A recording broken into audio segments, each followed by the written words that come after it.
What's going on, guys? I'm joined here by good friend Greg Gabriel. We're officially done with the first week of training camp.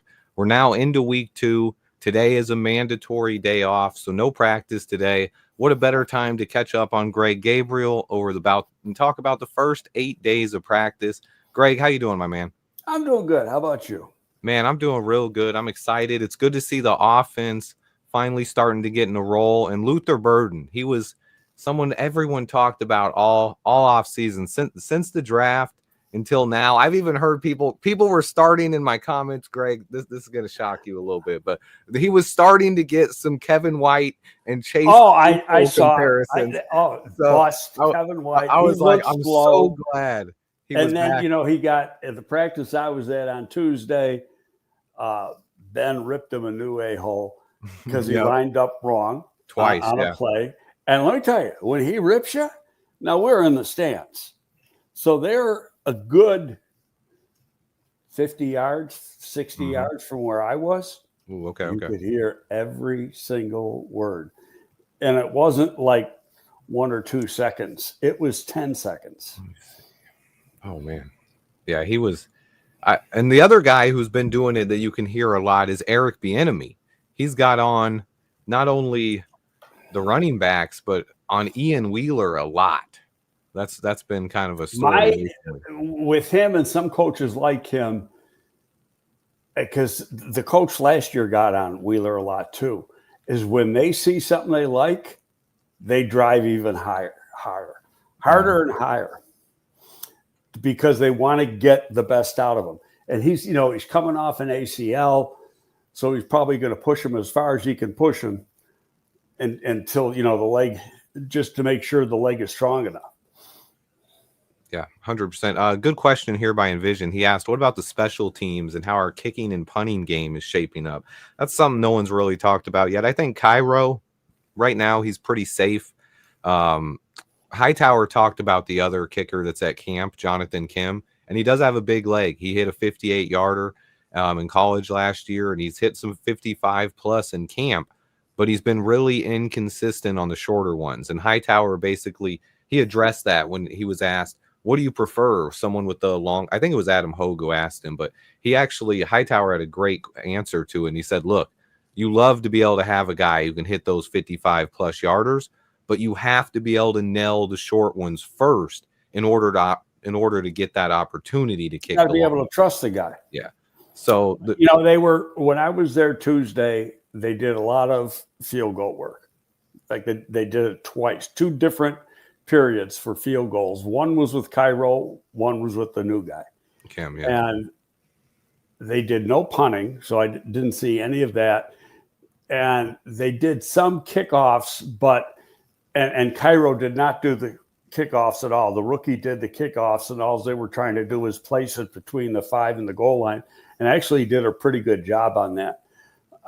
But as far as his leg strength, the day I was there, so Tuesday, when he was kicking live, he did not miss, and he went to 55 yards. Kim did or Cairo did? Okay, Cairo didn't miss either. Yeah. And Cairo was good from 55 also. Ooh. But the difference in the 55 was huge. Like the 55 on Cairo was, well, he made it. Didn't make it by a lot, but he made it. But the other guy kicked it into the net. Yeah. And Kim was he had some room to spare on his 55-yarder. So yes, that's something that keep an eye on if Kim can keep it up. But I think right now Cairo's pretty safe. I would like if we were able to stash Kim on the practice squad for a year and no one took him, I don't know if they'd give a spot to a kicker, but I do like his big leg and the potential there. I like those kickers that can kick 55-plus yards. If they like him, yeah. But and here's the thing: they usually want to keep 2 quarterbacks active and 1 on the practice squad. But they got Keenum, and I don't think they'd put Keenum on the practice squad. He's running with the 3s. Yeah, and one day really there's no. It's not even close, in my opinion, between Bagent and Keenum, because Keenum's got no arm at all. And where Bagent is very similar, both in arm talent and athleticism, to Caleb. And so it's like if something happened to Caleb and you had to put in Bagent, you can run the same type of stuff because they're similar athletes. You put Keenum in and you got to change everything because he can't move. Yeah. And he had 1 foot out the door into retirement. I think he's coming in here more to kind of mentor Caleb and how to be a quarterback, not coach him. We have coaches for that, but kind of mentor him, teach him how to live the life of a pro quarterback. Maybe how to watch film, how to study film on your own when the coaches aren't guiding you, little things like that. Because Caleb, he does watch film, but he got a lot of questions about that in the offseason. So having a guy like Case Keenum in the room is sure to help for sure. My man, Eric, thank you, brother. Let's see. But kicker, special teams. And when it comes to the punter, though, Torrey Taylor has had a couple good practices where he's been seen just bombing some 70-plus yard punts. And he's been corner coffin in some of these, getting them out of bounds inside the 5-yard line, being able to pin guys. Eric Hightower, or Coach Hightower, Richard Hightower, he said he's added 5+ new punts, like styles of punts that he added in the offseason. And it was something that he wants other teams to be ready for him. He talked about, hey, he could bust these punts out at any time, because he was asked by the media, and, he was kind of playing the game because he wants defenses or special teams coaches to obviously be prepared. But the biggest thing was Torrey Taylor was able to work on these things in the offseason. Last year, when he was a rookie, he was training for the combine. He's doing all this stuff. He's getting drafted. Then you're getting a whirlwind into the NFL.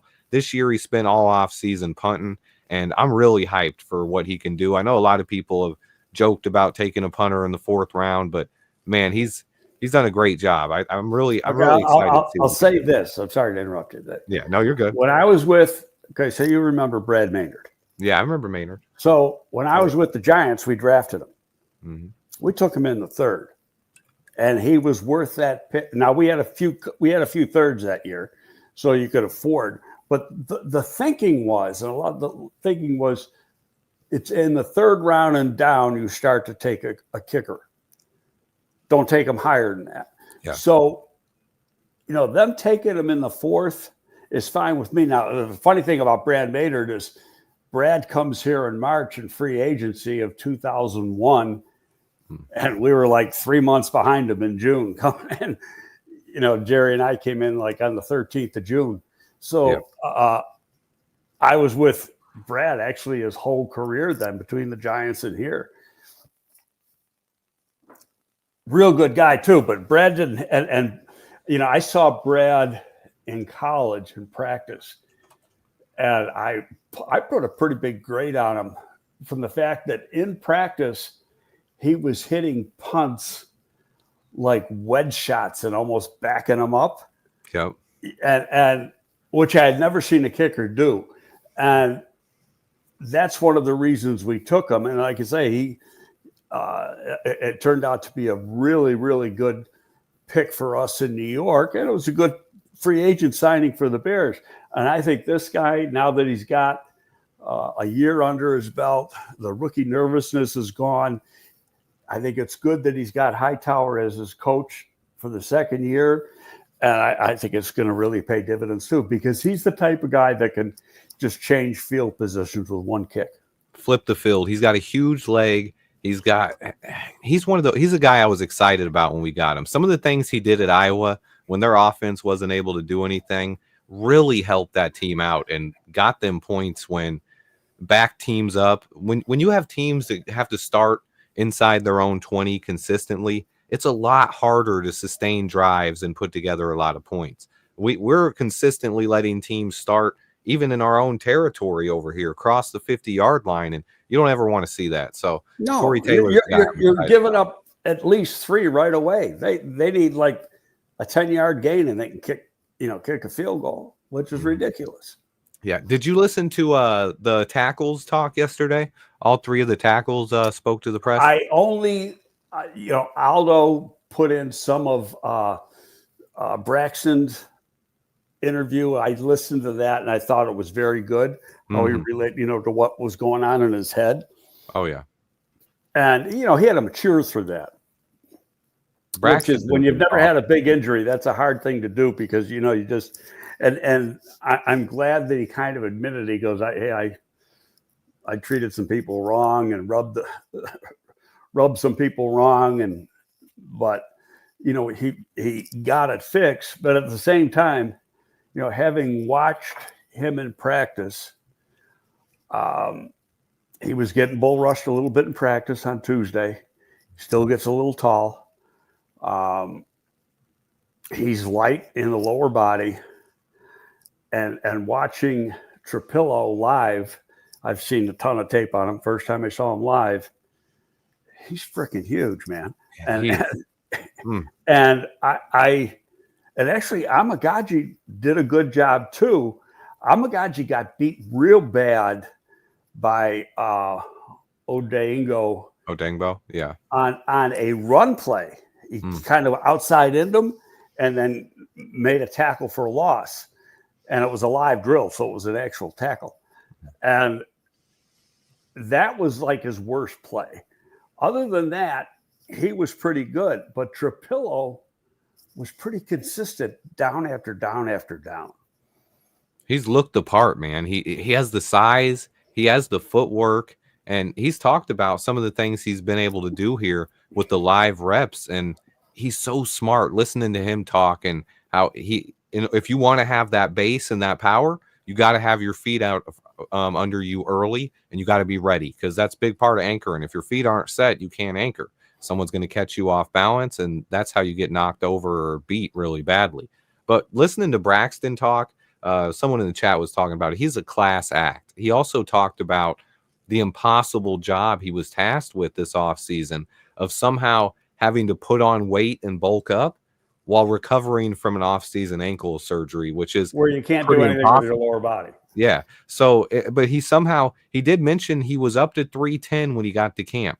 So that's good. I do expect with training camp and how hot it's been, most of these guys are probably going to lose a few pounds over the next couple of weeks. So we don't know exactly where that weight will end up, but he definitely didn't bulk up in a major way. He wasn't able to, but the way he talked about that injury as well, man, he's coming back from something and he realizes it himself. He has to get back to where he was and work on himself.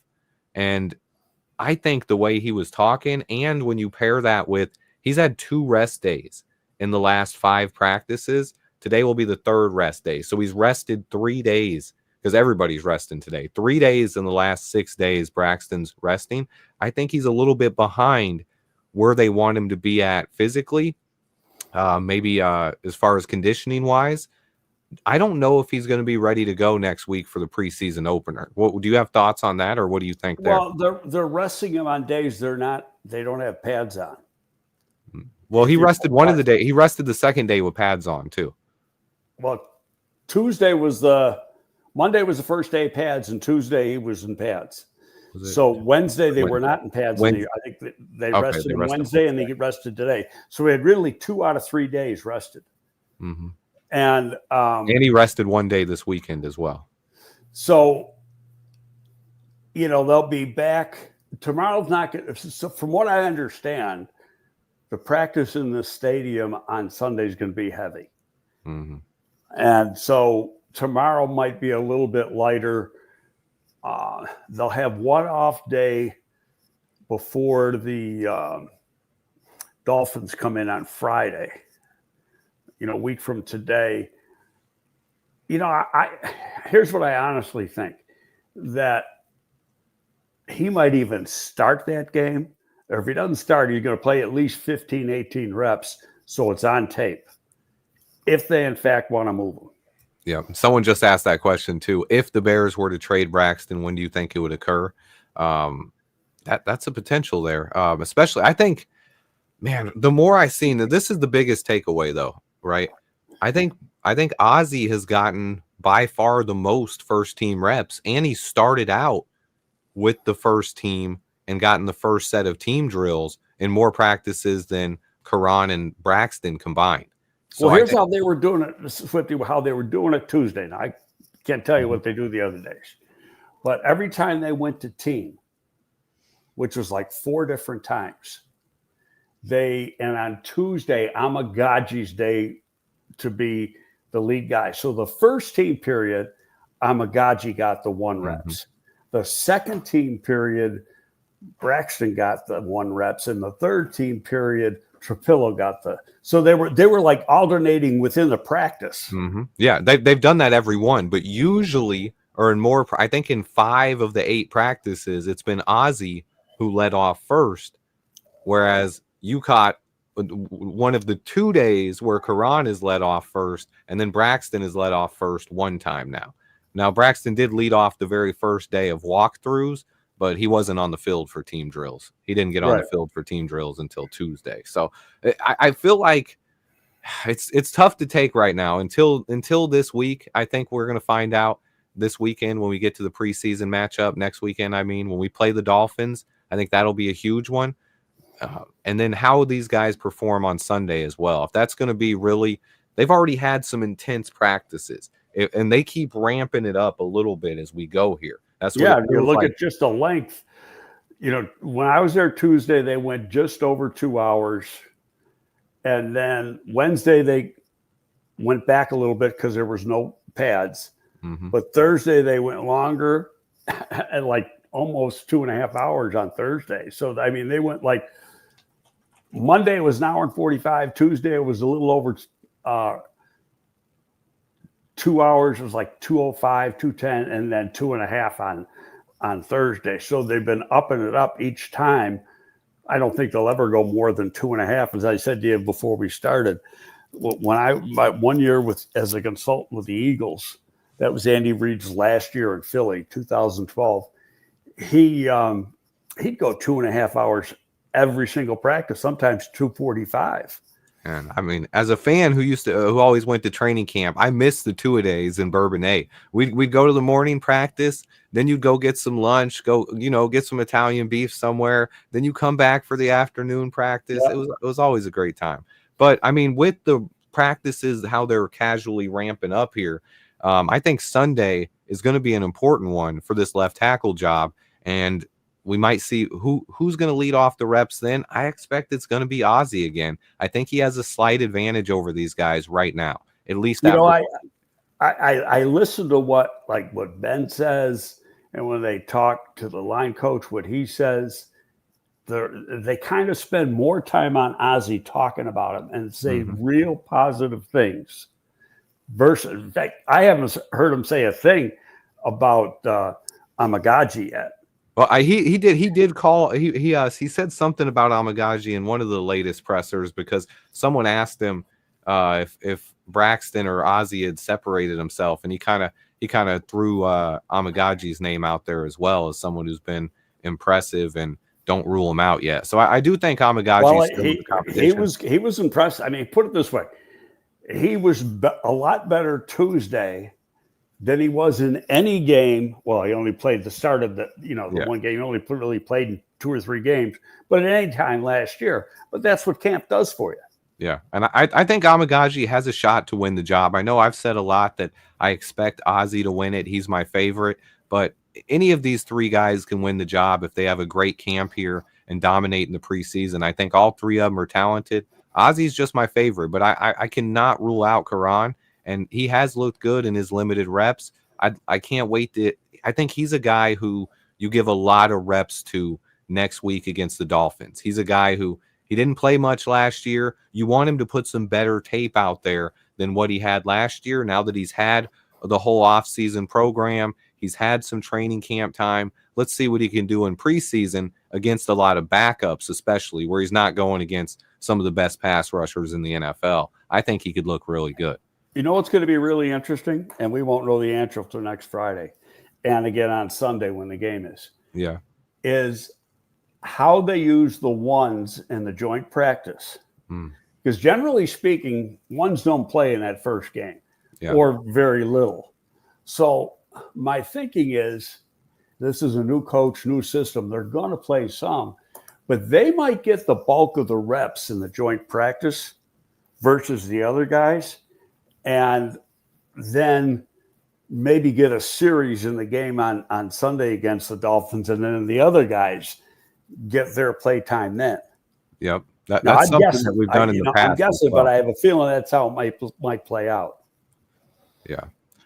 Good question by OKC Bear here. Any concerns about the guard position with Bill Murray missing a little bit of time and Jonah Jackson is now day to day? I think you just got to kind of see how that plays out. It's early in camp. Jonah Jackson, that 2 straight practices he missed. I'll be a little concerned if he's out this weekend. If he misses this weekend, both those padded practices. They didn't even say what it was. I think they said legs. This way, I didn't. They might say lower body or something like that. Yeah. Murray was going when I was there. I know the next day, I think he got dinged up a little bit. But he came back. Yeah. Some of those guys are – Jonah's not fighting for a job. Yeah. And Johnson knows what he can do. So it's going to be like, make sure it's good. If we got to hold you out another day, we'll hold you out another day. But Murray's fighting for a job, and he's going to be in there every day. Yeah. Especially Murray's a guy who I'm curious to see how he looks in preseason as well. His limited snaps last year when he was on the field before he got hurt, God, he was really good. Yeah. You know who played a lot in practice? The designated whipping boy, Bates. Oh, Ryan Bates. Yeah, that's the guy. That's what I'm worried about at guard is if Ryan Bates had to play significant time. I'm hoping because right now he's probably the lead guy to be our swing guard center, like the 6th or the 4th interior lineman. If someone gets hurt at guard or center, it's probably Ryan Bates that goes in. I want Luke Newman or Bill Murray, one of those guys, to beat him out at one of those. Luke Newman was taking snaps with the 2s all day on Tuesday. Was he at guard or center? He was at center. Oh, yeah, center. Yeah, played pretty good. He had one bad snap. Then Bates was at left guard. Murray was at right guard. And the number 2 right tackle was Benedict. Yeah, Theo Benedict. Right. And the left tackle was just the alternation. Was any of the 3 working with the 2s, depending on who got the 1 reps. And the way they were doing it in team, they'd say like they have 10 reps, and it was 5 for the 1s, 3 for the 2s, 2 for the 3s. Mm-hmm. So you always get the guy running the 3rd string always gets less reps, and the guy running 1st string always gets first. Apparently there's Micah Parsons trade rumors again. We're not trading for Micah Parsons. No, okay. Let's get. Did you see? I haven't seen that yet. Okay. Diana Rossini said, "Oh, it's getting bad," and Mike is getting pissed off. So I quoted her tweet. I'm going to read you what I wrote. Okay. Let me find it here. Someone else asked if I'll address this. Okay, here's go ahead. Diana Rossini wrote, the Micah Parsons-Cowboy relationship has deteriorated to the point where the star pass rusher is considering drastic measures, which could include a trade request or even a declaration that he is severing his relationship with the team, per multiple league sources. When people use that multiple league sources, to me, that's got half bullshit to it. Mm-hmm. So I quoted that tweet and said, he can say or do whatever he wants. Dallas isn't about to trade him. Then, if they can't get a deal done, they will tag him. The Cowboys may look like the bad guys, but they are in the driver's seat for at least 2 more years. Yeah. I said, then I put, how many times have we seen this story year after year after year, and they always end up working out a deal? Mm-hmm. So, I mean, when have you seen Jerry Jones get rid of a player he wanted? Besides never. I can't think of a time. Especially a guy as productive as Micah Parsons. And I don't think it's and no one. And the other part of that is I don't think anyone is going to pay the market value that Jerry Jones would want if he did decide to trade Micah Parsons, because he's going to want probably multiple 1st-round picks, and no one in the NFL is giving that up right now. Following Mac trade is staring Ryan Poles in the face, and he's got to do it. There is no trade. Yeah, I don't believe that's happening. I don't believe there's any trade. I think that's something that I don't know where it came from, but yeah, I don't believe that. Then somebody else said, "Oh, it could happen," and I go, "Yeah, just like Hendrickson's getting traded." Yeah, some of these guys, of course, there's always the possibility of guys getting traded, but I'd say Micah Parsons getting traded in Dallas is less than 1% chance. I think he's going to stay a Cowboy for at least another year or two, and then maybe something like that could be discussed. Back on track here, though. Good question by Envision. He asked if we think JJ will be ready for the season opener against the Vikes, and I'd say after what we heard from Ben Johnson, I think that's up in the air, and right now, I'd say it's at least 50-50, and I'm worried about it. Well, I disagree only because I thought, I listened to what they said, and originally going into camp, two different people, both Dennis Allen and Johnson, said, not a huge concern. Yeah. That was a quote. So now I think it's what they purposely want to put out. Mm-hmm. To make it look like he might not be ready, because you can play games like this in the preseason, and nobody has said. They said it's a leg injury. What kind of leg injury? They haven't said, and they don't have to say. It's preseason. You don't have to say what the injury is until the injury report for week 1. Mm-hmm. The Wednesday. And so I just think that, based on that original thing, when two different coaches said on 2 different days that no concern here, that to me, that was more telling than what Ben said yesterday at the beginning of his, when he had that presser before the beginning of practice yesterday. Yeah, 100%. I think when it comes to JJ, he's the guy who normally doesn't play in preseason. So not being here for preseason doesn't concern me that much. But if he doesn't practice at all, if he doesn't return to practice at least a week before, I think his status is definitely going to be in the air, especially if Dennis Allen believes these other guys are playing really well and they know his system a little bit better. I don't know if it's that. JJ is going to go out there and guard number 1 guys. If he's not 100%, I don't know if they're going to want to put him out in the field to do that. Well, what we don't know is when did this injury occur? Now, the Bears knew about it because they put him on NFI when the rookies reported. So that's before the veteran. That was like 3 days before the veterans report. Yeah. And so they knew about it. He was probably already getting treatment. So at that point, it could have already been a week or 2 weeks old for all we know. I think Ryan Poles mentioned it. He said a couple of weeks ago when he spoke to the media, and that was when he went on his little press tour. When he was with Hogan and Adam Johns? He did a couple. I don't remember which one it was on, but he did a couple of interviews, and one of them he said it was a couple of weeks ago, and basically he hurt himself training. He was training, but then he did come into Hallis Hall, and he's been there rehabbing ever since. So he's in the building, he's rehabbing. He's just not out there on the practice field. But yeah, it's something lower leg. Who knows what it could be? Could be a hamstring, could be an ankle. It could have sprained his ankle. Could have been a high ankle sprain. Yeah. Could have been anything. Mm-hmm. If it's a high ankle sprain with a corner, I think you're talking max 6 weeks, 4 to 6 weeks. But that's from when the injury happened. Mm-hmm. And we don't know what that is. And you've got from the beginning of camp until the first game, you got 7 weeks. Yeah, we got like 6 weeks right now. So yeah. So I mean, there's still you got 4 weeks before the final preseason game. So really, then the next week is a bye. Yeah, 6 weeks until the first game. There's a long time. Yeah. And we play Monday night. It gives us an extra day. Normally, the first practice report or injury report would come out on Wednesday, but since we play Monday night, ours won't come out till Thursday. Right. But another great comment here. I think our depth at cornerback is really good, and the talent we have at that position does lead me to believe maybe they won't rush JJ back if he's not 100%.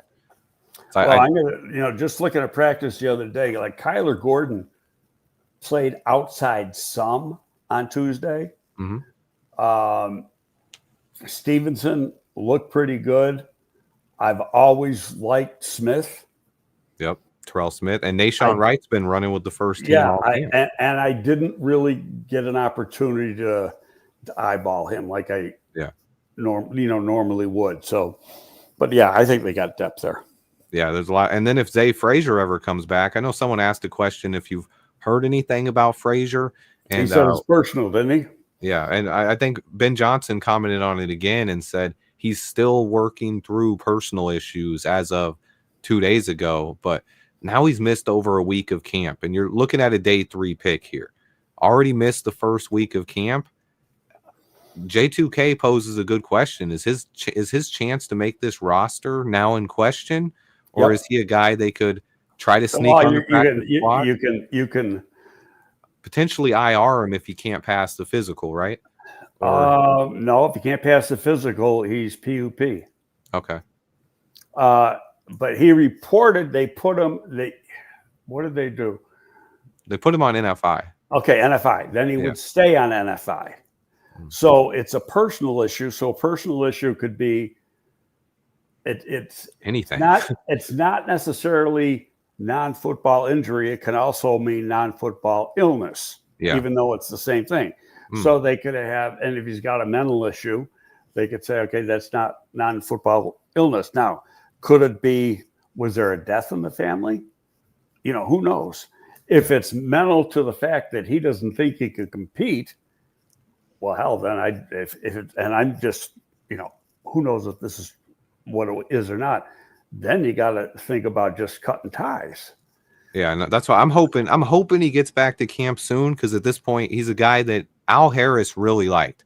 Our new DB coach, a guy who's really well respected in the league. If he sees upside and potential in this guy, he's tall and lengthy, similar to the guy that's been running with the first team right now, Nashawn Wright, who's another really tall, lengthy corner. The same as Terrell Smith. Tyreek Stevenson's tall and lengthy too. JJ, they like these tall, lengthy corners. So he's a guy who had a shot to make an impact on this team. And with JJ being out all of camp, he could have been one of these guys running with the first string.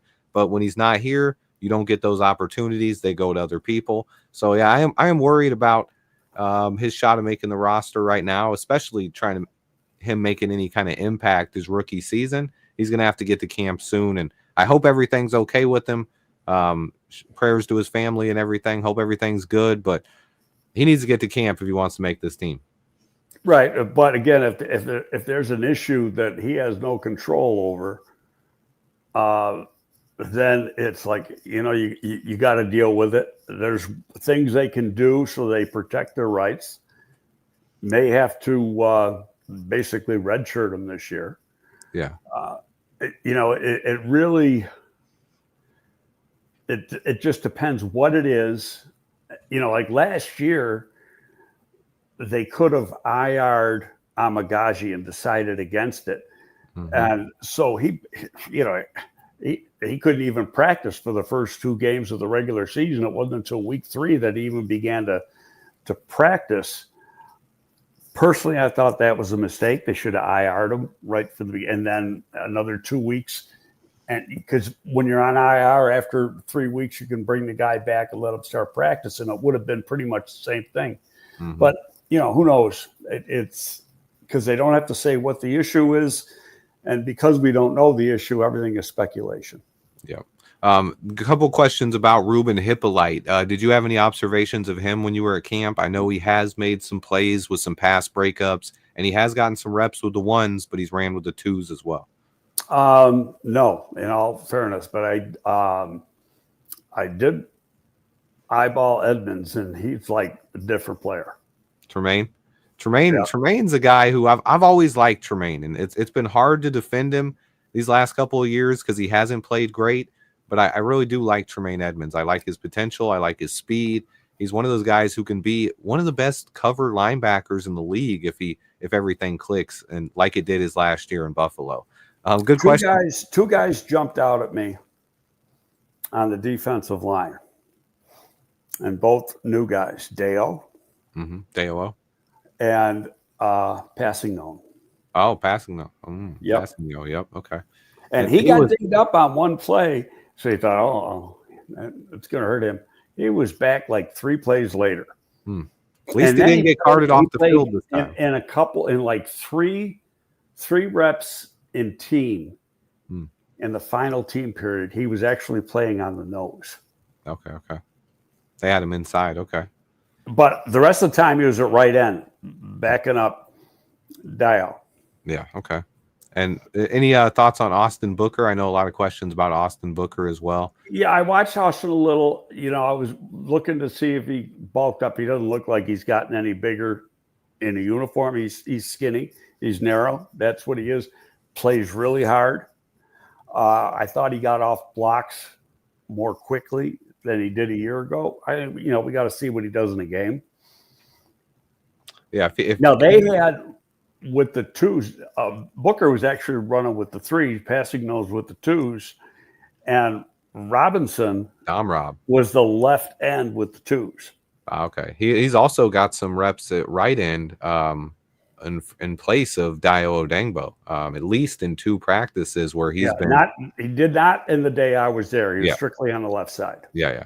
So he's been working around. I think he's a guy who right now might be in position to be DE3 behind Montez Sweat and Dio Odengbo, seeing where he's been getting his reps. I'd argue that one, say it's passing known, only because he's already played in that system for 4 years. This is 5th year in the system. Definitely they're competing, and probably both ahead of Austin Booker at this point. Booker's best chance to make an impact is going to be as a situational pass rusher on 3rd down. He's going to have to make an impact when he gets his chances, and who knows how many that's going to be. Also, a big preseason out of him would help.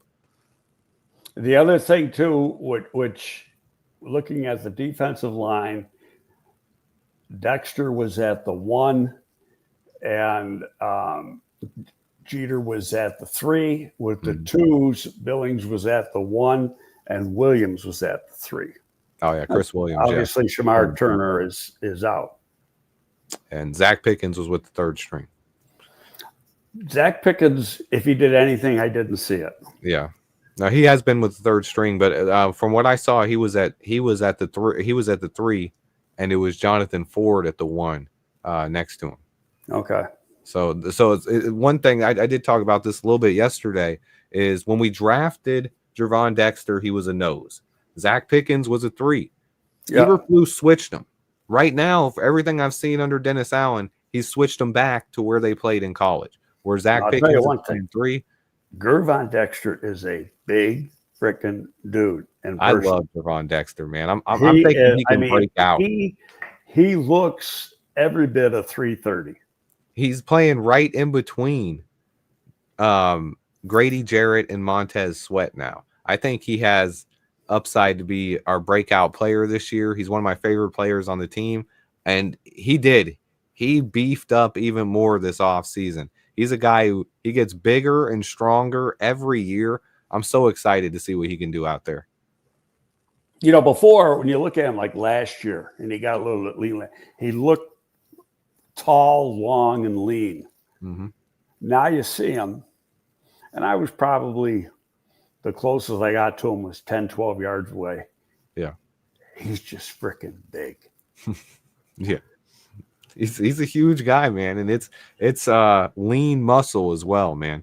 I think Dexter's going to be he's going to be really good. J2K said it as well. He's always thought he was a great athletic nose tackle or one technique.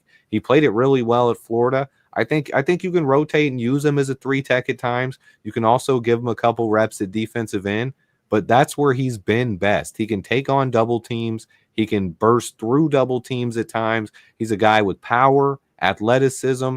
I really love Gervon Dexter's upside. And I think with him playing in between Montez Sweat and Grady Jarrett, he's not going to get the attention. He's not going to get the double teams. He has a chance to really make an impact this year.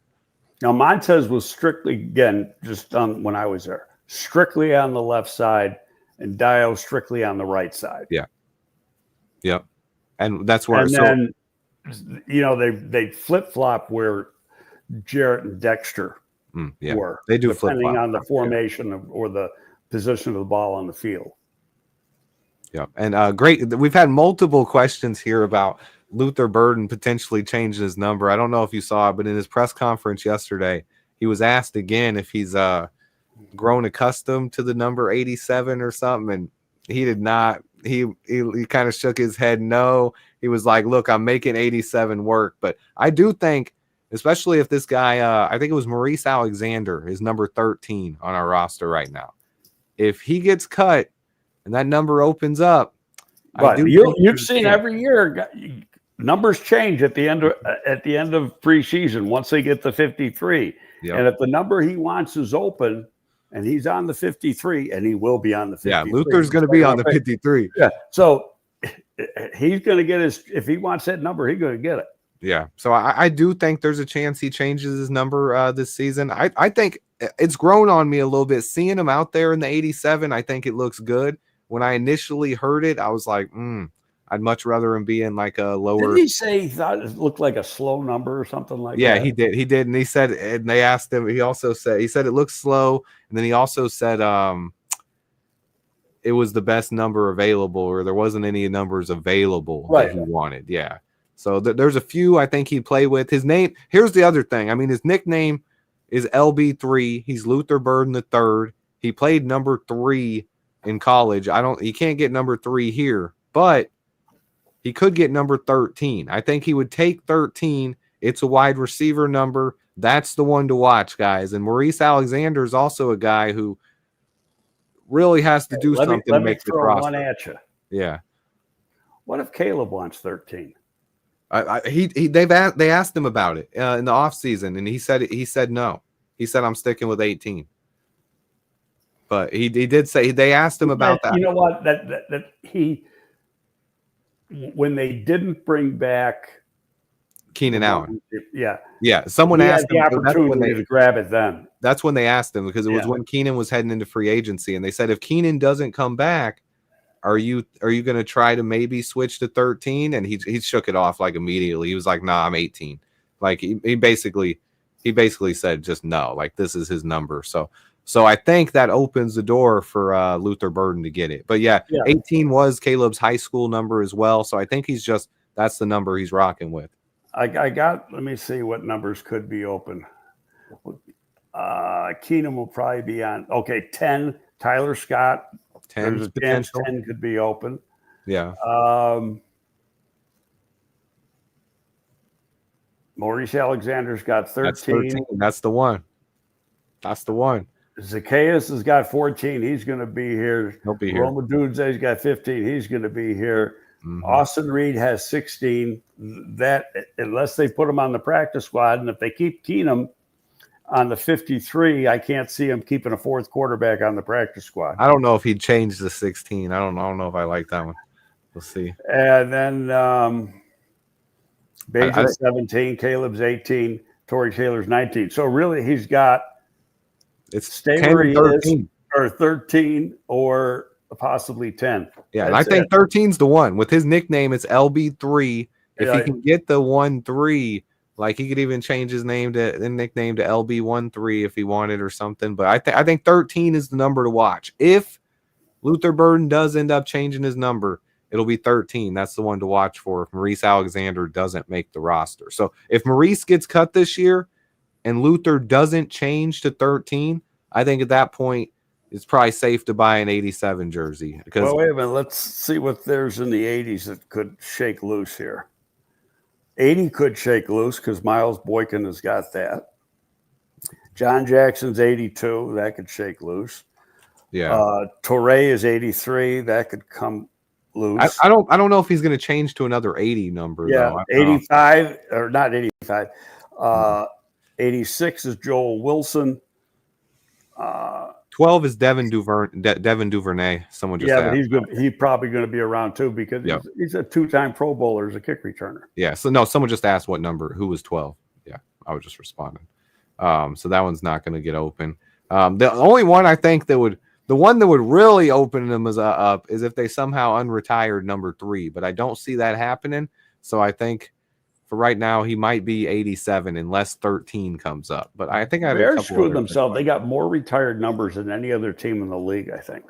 See, and here's my I don't ever want to like disrespect older players because like they were retired for a reason. Those guys are legends. They all deserve to be celebrated. But at some point we are running out of numbers here, and like we should have a Bears Hall of Fame or something, and not necessarily retire so many numbers because we are getting low. They haven't retired 54 that Urlacher was wearing, but nobody else is wearing it. They don't exactly. even It's give it out. basically retired. Yeah. No, they don't. They basically don't let anyone wear it. But they do now. Briggs wore 55, and they give that number out. Yeah. Briggs was a really good player, but I don't think he was retired jersey number. No, but he could. He Devin could end up Hester getting would in have the been Hall. one. I think, and that's where it's like, man, Devin Hester's jersey didn't get retired. Peanuts jersey didn't get retired. Nope. Urlacher's jersey didn't get retired. So at some point, like, you just got to start recycling all the numbers and opening them back up, we just discussed that, Calvin. Just discussed that. Someone else asked about the QB2 job, and I think we're on the same page here. I think Bagent is clearly QB2. We kind of discussed that a little bit earlier. I don't think Case. I don't even. My own personal opinion is not even close. Yeah. Ooh, Doug says he thinks Luther will go to number 10. I think those are the only two we have a shot at there, guys. Get in your final questions, guys, over the next couple minutes. If you guys have any more questions, I'm trying to see if I had any other good ones. Levante just had a message for you. He was glad that Luther Burden is doing well, so these people can shut up about him. The haters. Yeah, he put that on a tweet too, I think. Did he? Oh, okay, Levante. He's doubling down on it. He said we got to get out of here with these people getting down on him. Couple people asked about Austin Booker. He has been working on his pass rush arsenal, but I don't know if it's anything we're going to be able to see really until preseason action next week. The only thing, like I said, I was hoping. I don't know what his weight is. He still looks small. He's tall, he's long, but he's narrow. He's narrow in the hips. He's got real thin legs. He's got legs like mine from the knee down. He's got like no calves whatsoever. But hey, is what it is. That's his body. Yep. Someone asked here, do you think anyone would come calling about a Tyson Bagent trade if he has another great preseason? Well, you would if he's going to be your backup, you're not going to trade him. Yeah. Here's what I think. They might call, but we're not trading. Could be his last season, and the reason he's an RFA after this year because he was an undrafted free agent.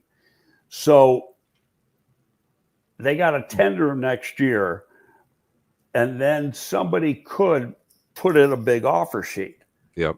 But they'll get something, they can match it, or they could do a sign and trade. Or they can sign him up, do a 1-year deal, and then let him hit free agency. But I think what a lot of teams do when they get a talented young quarterback that's a backup is hold them as long as you can, and then you try to move them. Because they're worth actually more than their talent on the market. So it comes down to how other teams view him. Right. Really. He could be traded next year before camp start, sometime during the offseason next year. But I think he's going to be here this year.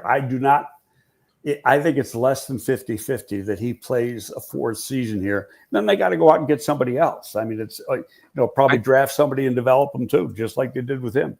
Yeah, and Bagent does want to be a starter. I think everybody wants to be a starter when absolutely they're at that level. But I mean, at this point, I think we are going to attempt to re-sign him another year, maybe 2. I think he fits well in this system behind Caleb. It's also, if teams aren't coming banging on the door and believe he's a starter, and you look around, there's not a lot of open quarterback jobs right now. Where is a team really going to want to pay Tyson $10 million a season to come, and are they going to give him that opportunity? Well, here's what they go on. They're going to go on now. He played 4 games as a rookie. Yep. Went 1, 2, and 2. They're going to look at that tape. Then they're going to look at tape from preseason last year. Actually, his preseason tape last year was pretty good. And it could look better this year in Ben Johnson. That's right. Now this year, new system. And if he puts up numbers in the preseason, and I'm not exaggerating when I'm saying this, it could be worth a 3rd-round pick. I mean, yeah, if someone's calling us with that, I think that deal would get done next year. But again, I don't think we trade him this year. It won't happen this year. Yeah, 100%. It'd be next spring. Yep, it would be next spring. Yeah, this year, no matter what, he's going to be our backup. Even if a team comes calling with it right now, where Ben Johnson's at, they want to win. And I think we believe that Tyson Bagent is a guy, and I believe this as well, who if something happened to Caleb, God forbid, whatever, something happened, and Caleb had to miss a couple games, we think Tyson Bagent is capable of going out there and leading the team to victory. I think he's capable of running an offense, and I don't know if he's going to end up being a long-term starter in the NFL, but I do love his moxie. I love that the experience he had in college, he's made all the throws, he's seen all kinds of pressures and all kinds of defenses, and he works as hard as anyone. His arm has gotten stronger, so I like Tyson Bagent. I love him as a backup, and I think he's capable. I think he fits really well in Chicago, though, and it would benefit him if he stayed here a couple more years. And then if something happens to Caleb, or even at games where it's a blowout, he can come in the fourth quarter. He can show off. He's going to get a lot of preseason reps. And who knows if we're ever in a position where we clinch a bye or something, and we don't need to play week 18, Bagent can go out there and start a game. So, I mean, I think he's in a position where this is a good spot for him. And it really comes down to, is another team really going to fall in love with him? Because that's all it takes. If one other team believes he can be their quarterback, they would offer a big pick. But right now, I think there's a chance he stays. Quarterback after this year? Who? It's a team on the other side of the field in the joint practice next Friday. Oh, the Dolphins? Yes, sir. Dolphins, man. He'd probably love it down in Miami. Tua, I know his dad would. Tua's got a shit or get off the pot this year now. Yeah. Actually, so does the GM and so does the head coach. Yeah, there's reports that I actually was reading a report the other day that players are tired of McDaniel down there in Miami. So you never know how much truth there is to those reports, but he is wearing thin on some of them, I'm sure. I know Tyreek Hill pretty much quit at the end of the last season, so there's a lot going on down there. But I do like Tyson Bagent a lot. Another question. Oh, here we go. This was a good one. Florida Bears fan, my guy down in Florida. Who do you think is going to be toting the rock mostly this year? Running back. Obviously, DeAndre Swift's going to be getting a lot of carries. But right now, there's a battle for that RB2 job. Kyle Roschon looks Johnson. A lot quicker than he did a year ago. He does. And I think Monungai's had a great camp as well. I believe it's between those two.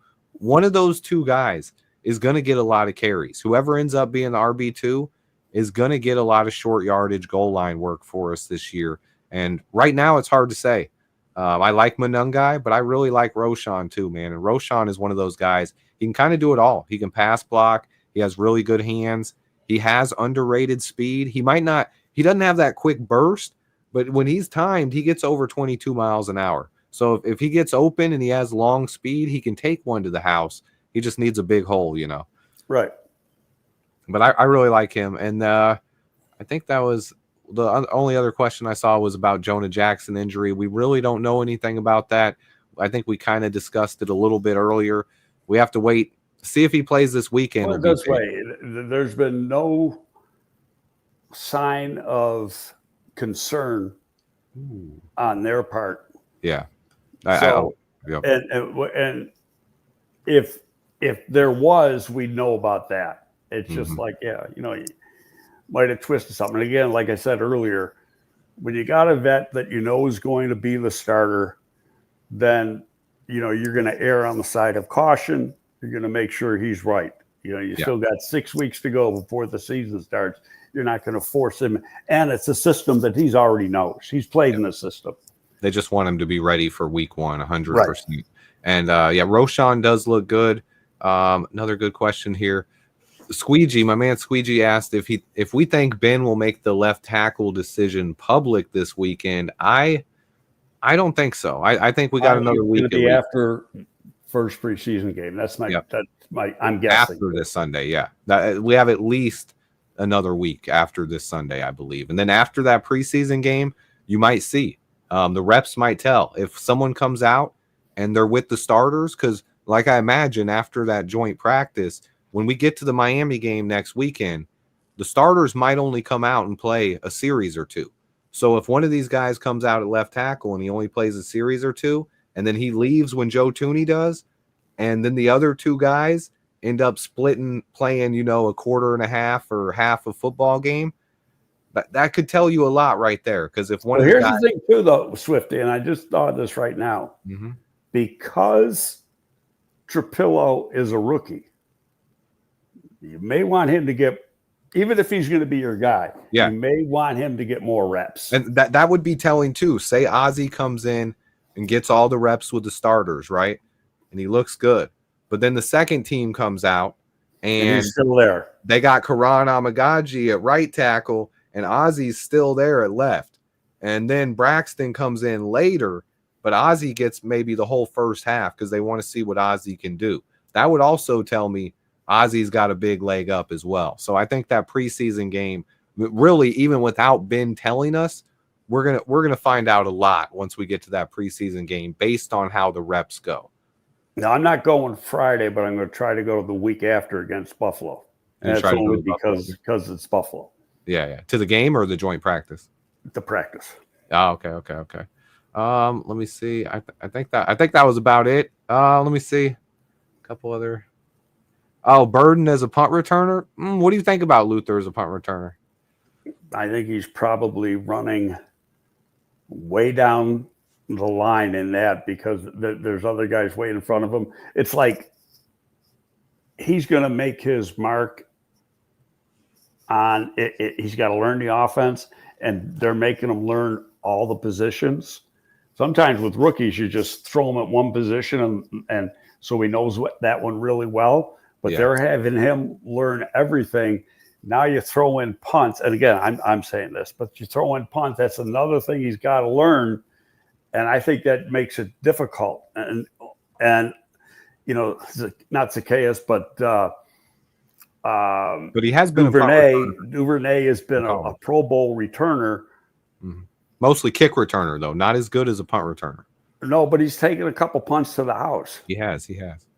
Luther took one to the house in Missouri as well. Yep. And he had a good return. But I think when it comes down to it, I think Duvernay or potentially J.P. Richardson will end up doing the majority of the punt returns. I think if Luther Burden or Romo Dunze ever did it, it would probably be in a unique situation where, hey, we want a big play here, and maybe it's late in the game or right before a half, and you're like, hey, Luther, we're going to give you a shot to take one back here. And if you can do it, you can do it. But I don't think he's going to be a regular punt returner. I don't think that. Well, the first thing you got to do with it when you got a rookie back there is make sure you are positive he's going to catch it.